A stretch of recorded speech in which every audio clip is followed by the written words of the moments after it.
Hi, my name is Tavia McCurry, and today I'm going to be informing you of the current laws protecting victims of cyberbullying and why they are in need of immediate reform for 2022 law. Dear bully, you control every aspect of my life and have infected my brain. Make me feel so small that I start to believe that I'm the one to blame. Like it's my fault things have turned out this way and I can't do it anymore. I'm going insane. I'm serious.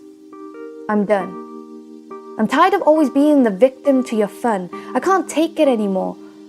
I hope you're happy now. You've won. On the 5th of February 2010, Alan Halkick jumped off the Western Gate Bridge in Melbourne following months of ongoing taunt and bullying from a former friend. This was the first prosecution over cyberbullying in Australia.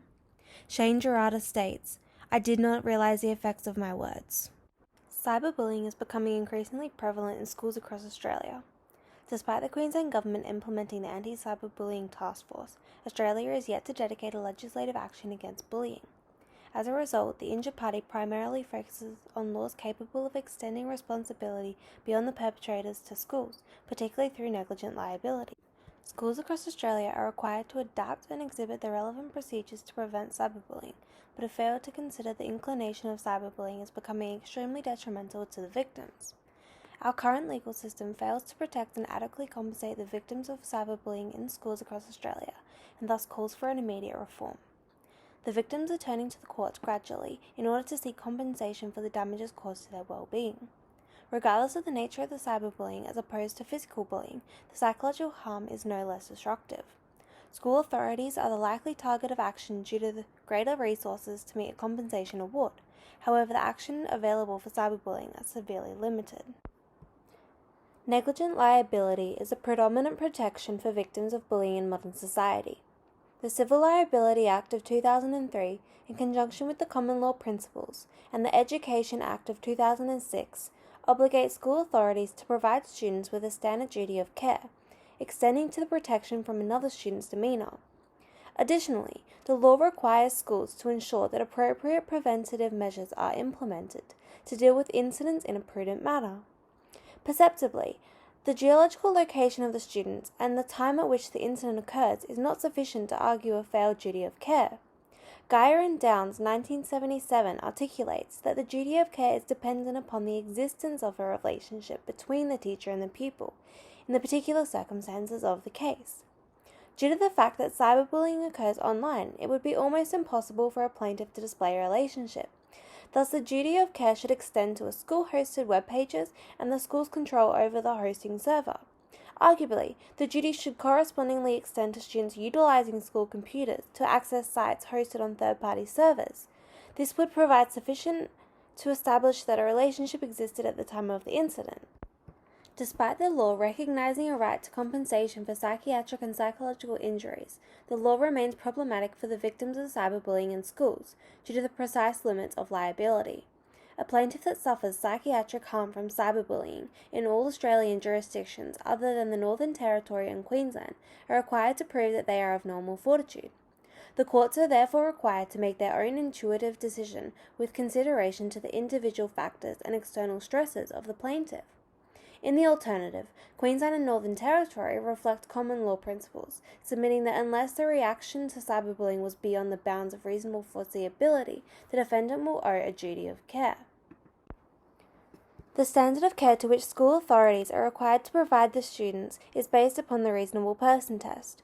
Consequently, the courts will consider two questions: whether the risk of injury was reasonably foreseeable in the circumstances in the sense that the risk was not insignificant, and secondly, identify what precautions a reasonable person would have taken to avoid that risk in the circumstances, taking into consideration the probability that harm would result, the seriousness of that harm, and the risk-creating activity.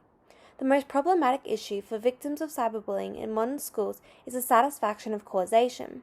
It is a requirement for the plaintiff to show the court that the injury sustained would have not occurred if not for the school's particular breach of duty.